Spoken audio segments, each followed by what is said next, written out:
What is up, everyone? It's Brandon coming at you live from Smith's Grove, and today we continue to look at the Halloween franchise with my favorite sequel in the series, Halloween 2. I can't believe this. I can't tell you anything. Every time I tell you something, everybody else knows about it. No, I'm mad. Halloween 2 was released in 1981, directed by Rick Rosenthal, and written and produced by John Carpenter and Deborah Hill. Now, while Rosenthal did direct the film, Carpenter actually directed a good portion of the film and did many reshoots because he felt what Rosenthal did was, quote, about as scary as an episode of Quincy.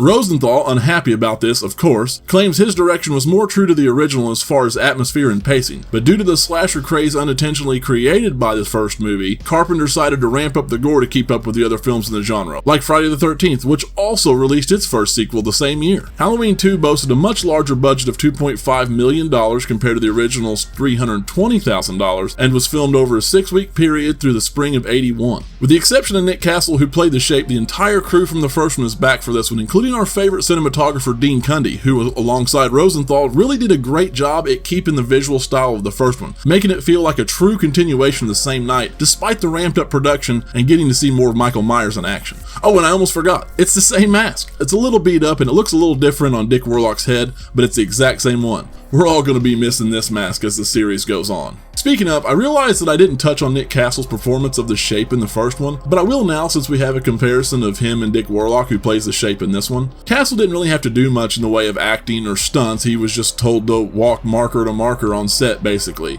That said, he's still the definitive Myers for me and most people. He just has a natural smoothness and glide about him. He doesn't go too Jason-like or too robotic. He's not over the top. He just basically moves like you would expect a boogeyman that uses the shadows to his advantage would do. It's kind of somewhere in between where it's slow but still smooth. Dick Warlock, on the other hand, who is a stunt performer, took it in a more like evil robotic direction. Now, this can be silly in some shots, but more often than not, I did find Dick Warlock's version creepy as well. Like, it scared the shit out of me as a kid. And the Dickster himself even has a nice little stunt cameo in the movie that I'll take a look at a little bit later. Halloween 2 to this day has mixed audience reviews, but is considered by many, including myself, to be the best sequel. The main issue I take with the film is having Laurie bedbound most of the movie, but it does allow for some minor character development to take place with the supporting cast, making me like almost all of the characters in this movie. Something you don't see in other slasher movies as much. While they do dumb some of them down, as red shirts tend to be, and the movie overall isn't as sophisticated as the first one, I would argue that it's still mostly a solid film. The dialogue is a little bit crazy at times with Loomis and others, but it gives it a certain charm and in no way takes me out of the experience. Also, just like the first video, I won't be showing the TV version footage, but I do recommend watching that version to get a closer feel of what Rosenthal's vision might have looked like. They've tamed up some of the scenes and kills for TV and added back in a few scenes and pieces of dialogue between the characters, which are all a nice touch, but nothing to write home about. The two biggest scenes probably in the TV version that you're going to see is footage of them trying to restrain Laurie, who freaks out in her room. They end up giving her another sedative. And in the middle of the struggle, the lights go out, Michael's cut the power, and the generators kick on, which actually explains why the hospital's dark later in the later half of the movie. And the second is the ending scene where Laurie's helped in the ambulance. Jimmy's actually in the ambulance too, and they both make it out alive, and it's the confirmation that he made it out. Either way, I don't count Jimmy dying because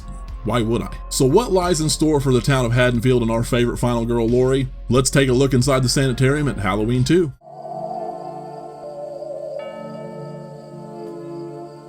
The movie opens up with the last couple of minutes of the original playing, with a couple of differences being Michael falling out of the front balcony instead of the back balcony, and Loomis also shooting him 7 times with a revolver somehow, and not 6. Loomis heads down to a ridiculous looking imprint of where Michael hit the ground and delivered a kick-ass line to a waking neighbor voiced by Tommy Lee Wallace. I've been trick-or-treated to death tonight.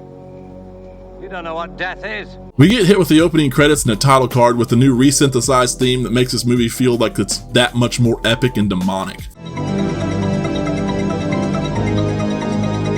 Even though this movie does a good job connecting itself to the first one, you really feel the production quality difference with the score and the different moving parts. The best way I can describe it is the first movie felt like hell came to Haddonfield, but this one feels like Haddonfield slipped into hell. After the opening credits, which are also awesome, we're going old school with the POV of Myers stalking through the alley trying to avoid Loomis, who is already starting to come undone. How many times did you shoot him, Loomis? 6 times! Shot him in the heart! I shot him 6 times!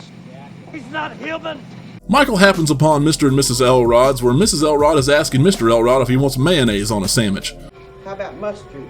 After a bulletin interrupts Night of the Living Dead, Michael grabs Mrs. Elrod's knife and skedaddles. He then heads across the yard to Alice Martin's, who is primed and ready for the taking. I know I mentioned earlier that the characters were made dumber in this movie, and she's one of the dumbest ones, I think. I still have no clue how she didn't use her peripheral vision to spot Michael. Still, this kill kinda messed me up as a kid seeing the blood splatter across her face. Fun fact here, Alice didn't actually die in the TV version, so there's that. Back at the Doyle house, Laurie is being wheeled out to the ambulance by paramedics Jimmy and Bud. Jimmy is played by Lance Guest, and Bud is played by Leo Rossi. Jimmy's like the Jim Halpert of the story, and Bud is like Todd Packer, but somehow way more likable. At the hospital, right after seeing some mom walk her kid in with a gnarly razor blade stuck in his mouth, we meet most of the new blood while they prep Laurie for surgery. Meanwhile, Loomis and Sheriff Brackett are looking for Michael, where Brackett is already getting tired of Loomis's shit. Man, this series loves to shit on this guy. It's no wonder why he's going insane. Loomis thinks he's spotted Michael and starts waving his gun around trick-or-treaters and sheriff before Brackett grabs his arm to stop him from shooting. Then one of the most epic things in slasher movie history happens.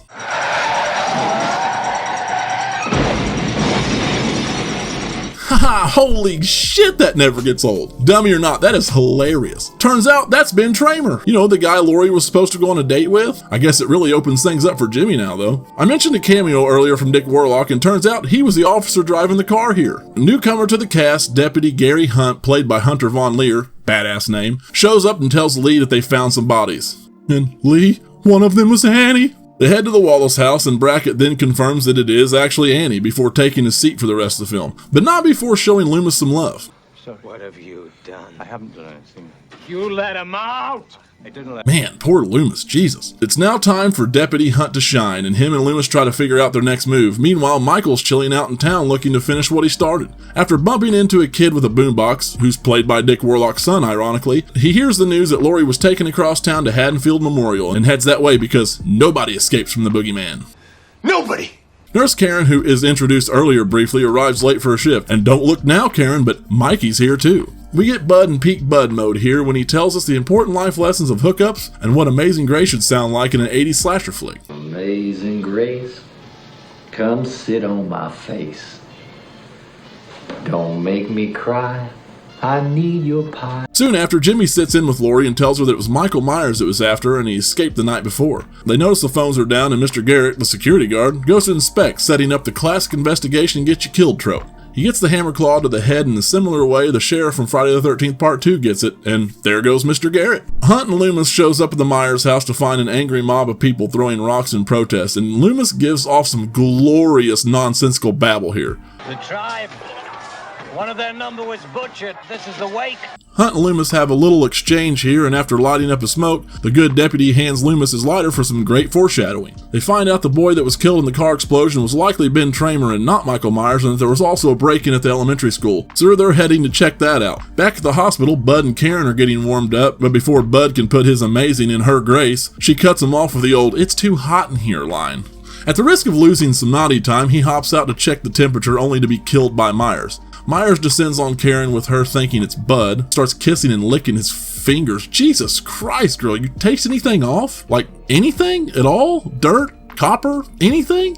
Mikey decides he doesn't like that freaky shit either, and he kills Karen in one of the more gruesome ways in the franchise, I personally think. Keep it perky, Karen. We barely knew anything about you, except that you were a huge tease. At the elementary school, Loomis and Hunt discover the bloody knife Michael stole from Mrs. Elrod, stabbing into a kid drawing marked Sister, one of the few scenes shown thus far that leads up to the big reveal a little later. They also discover the word Sam Hain written in blood, which is apparently pronounced Samhain, thus tying these movies to the occult from now until the end of the Thorn trilogy. Fun fact here, the novelization of the original Halloween actually touched on Samhain a little bit in its legacy right before the events of the movie played out. Nurse Marion Chambers from the first movie shows up, and somehow Dr. Loomis doesn't recognize her.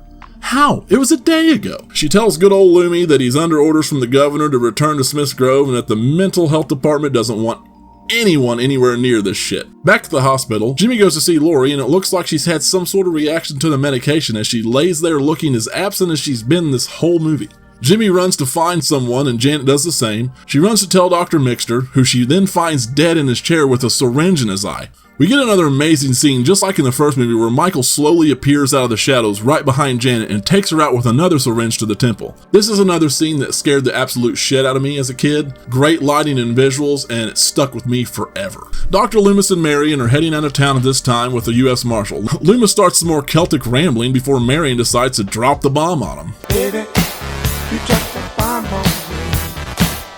She tells him that Laurie is actually Michael's sister and it was hidden to keep her safe. This plot device will now be used going forward in the franchise all the way up to 2018's Halloween, which retcons this movie and the whole brother-sister angle. You could pretty much take this scene alone out entirely and it would have had no further implications on the rest of the franchise and thus never going down the road we did. I don't really mind the angle here. I know some people don't like that. I've been used to it my whole life, and while retconning it and the new ones seemed probably like the right thing to do at the time, I don't think it really succeeded very well in doing so. It just kind of shows me that it doesn't really make Michael more or less scarier like some people seem to think. I think with the right mask, the right crew, the right lighting, the right person, you can make Michael scary through almost any plot, as long as it doesn't involve Busta Rhymes or clown noises. After the reveal, Loomis threatens the marshal and fires the warning shot. Okay, this is it, I'm sure. Loomis can't possibly get crazier than this, right? Right. Laurie is up moving around finally and moving from room to room. While she's taking another rest, Jimmy finds Mrs. Alves laying on a table having her blood been drained out on the floor. Jimmy, in shock, goes to run out and slips like a dummy on the floor, hitting his head in the process. While he's taking a nap, smoking hot nurse Jill tries to go for help only to notice all the tires have been slashed on all the cars. Instead of running away down the street, she heads back inside and finds Laurie up and patrolling again. When she tries to get Laurie's attention, Michael pops out behind her and gets another amazing kill here with a scalpel.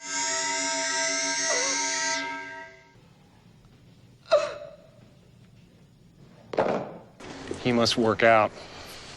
Laurie, now fully awake after seeing that terrifying shit, takes off and begins her final girl circuit. I say a circuit, but she only runs into Mr. Garrett's body, who she's never even met. Michael isn't really fucking around in this one, so he must not have had time to share his artistic side. Laurie does make it outside after a tense chase and finds a car to hide in. Jimmy shows up, but before they can leave, he passes out again. Probably shouldn't be sleeping here, dude. You definitely have a concussion at this point. Dr. Loomis, Marion, and the marshal all arrive at this time. They head inside while Laurie climbs out of the car, but can't find the words to call for help, only doing so after it's way too late. Michael appears again in a cool visual and starts chasing Laurie towards the entrance. Loomis hears Laurie banging on the door and lets her inside just before Michael bursts through the door somehow. It's a cool visual, but pretty ridiculous at the same time. Loomis fires more shots into Michael, and Michael decides he's going to take a nap for a minute. The marshal now, who's definitely the absolute dumbest person in this movie, goes to check on Myers even after a strong warning from Loomis. Michael then springs up and kills the marshal in probably the most perfect horror movie meme setup ever. What have I got to lose? Except my job. Marion calls the cops from the marshal's radio outside as Loomis and Laurie take off into the hospital with Michael in slow pursuit. After a tense chase and some epic music, they close themselves into the surgery room as Michael bashes the door in. Loomis hands a reluctant Laurie a gun he got from the marshal and goes to fire at Michael. Forgetting to reload, Michael then gives him a little stabby stab with a scalpel, sending Loomis back into the table. Michael turns his sights on Laurie before getting shot in both eyes in an iconic shot. Man, I love those blood tears. With Michael now unable to see, Loomis starts turning on gas tanks to distract Michael, while Laurie, taking the cue, does the same thing. Loomis then yells at Laurie to run out of the room with hilarious execution. Get out now! Loomis then takes out the lighter he got from Hunt earlier and torches the joint. See? Told you. Foreshadowing. Michael and Loomis go up in flames and Laurie barely escapes the room. Great explosion and great visual here, with Michael slowly walking out on fire before collapsing to what is supposed to be his demise as well as Loomis's.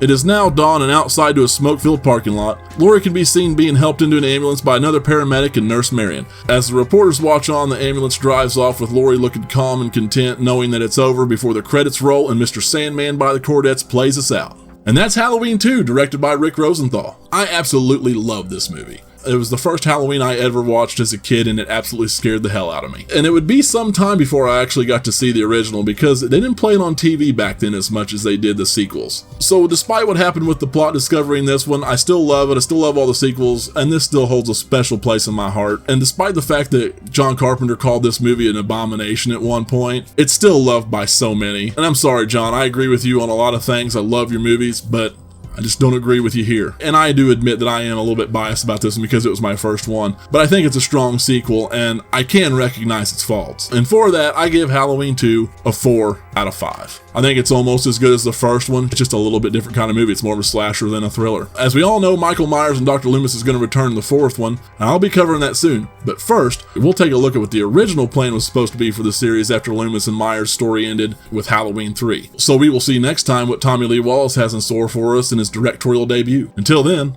thanks for watching, and I'll see you in the next one.